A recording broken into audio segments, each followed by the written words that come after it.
నిన్నగాక మొన్న మీరు చూసే ఉంటారు ఒక టీవీ ఇంటర్వ్యూలో ప్రదేశ్ కాంగ్రెస్ కమిటీ అధ్యక్షుడు మహేష్ కుమార్ గౌడ్ గారు అవును ఆ 10 మంది మా పార్టీలో చేరినారు అని స్పష్టంగా చెప్పారు.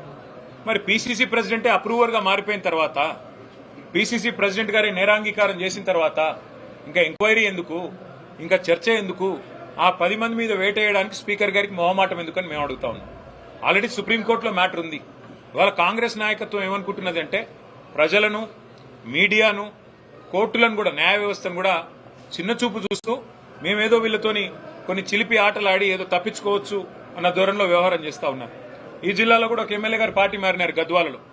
మరి వారు ఏ పార్టీలో ఉన్నారంటే చాలా విచిత్రమైన పరిస్థితి రోజు ఎట్లా ఉందంటే ఇవాళ జీవితం అంతా రాజకీయం చేసిన పెద్దలు 2 సార్లు 3 సార్లు 4 సార్లు గెలిచిన వాళ్ళు, మంత్రులుగా పనిచేసిన వాళ్ళు ఏ పార్టీలో ఉన్నారు అని మీడియా వాళ్ళు అడిగితే చెప్పుకోలేని ఒక దురవస్థలో ఉన్నారు. కానీ నేరాంగీకారం అప్రూవర్ గా పీసీసీ ప్రెసిడెంట్ గారు మారినారు. అట్లాగే కడియం శ్రీహర్ గారు కూడా నేను కాంగ్రెస్ లో చేరాను అని స్పష్టంగా చెప్పారు. ఇవన్నీ ఆన్ రికార్డ్ మీడియాతోనే చెప్పారు. కాబట్టి ఇంకా ఇందులో చర్చించడానికి కానీ, తర్కించడానికి కానీ, పరిశోధించడానికి కానీ ఏమీ లేదు. వెంటనే వారి మీద వేటు వేయాలని చెప్పి మా పార్టీ తరఫున మేము డిమాండ్ చేస్తున్నాం. కోర్టు యొక్క ఆలోచనని గౌరవించాలని చెప్పి మేము విజ్ఞప్తి చేస్తున్నాం.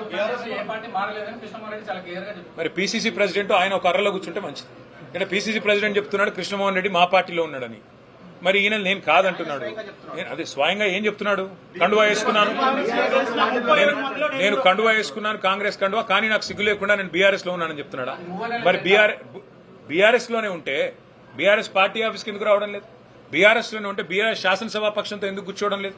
బీఆర్ఎస్ లోనే ఉంటే బీఆర్ఎస్ ప్రోగ్రాంలలో ఎందుకు పాల్గొనడం లేదు? అంటే ప్రజలను పిచ్చివాళ్ళు అనుకుని, ప్రజలను వెర్రివాళ్ళు అనుకుని, ఓటేసిన ప్రజల్ని వాళ్ళ విఘ్నతను అగౌరవపరచడం కాకపోతే ఇది ఏంటిది? ఇంకోటి, ఎక్కడ చూసినా ఇవాళ మంత్రుల ప్రోగ్రాంలో నిన్న బూతులు తిడుతుంటే జూపల్లి కృష్ణారావు గారు, పొంగులేటి శ్రీనివాసరెడ్డి గారు టీఆర్ఎస్ ని, కేసీఆర్ గారిని బూతులు తిడుతుంటే అదే వేదిక మీద పనిలికిలించుకుంటూ కూర్చున్నది ఎవరు? మా బీఆర్ఎస్ ఎమ్మెల్యే కృష్ణమోహన్ రెడ్డి, కాంగ్రెస్ లో చేరిన కృష్ణమోహన్ రెడ్డి. అదే అంటున్నా, వీళ్ళ దురవస్థ ఎట్లా ఉందంటే 2 లింగాలు ఉంటాయి అవసరమైతే, ముఖ్యమంత్రి గారి భాషలో చెప్పాలంటే. ఒకటి పులింగం, ఇంకోటి స్త్రీలింగం. వీళ్ళు ఏ లింగమో చెప్పుకోలేని పరిస్థితులు ఉన్నారు ఇవాళ, కర్మ.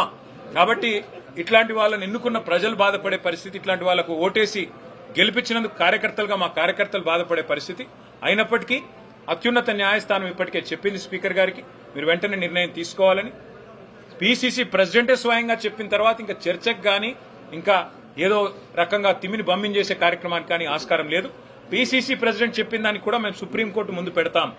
తప్పకుండా స్పీకర్ గారు ఏమైనా ఉల్టా పుల్టా చేస్తే తప్పకుండా మళ్ళీ సుప్రీంకోర్టుకు పోతాం. న్యాయం జరిగే వరకు పోరాటం చేస్తాం.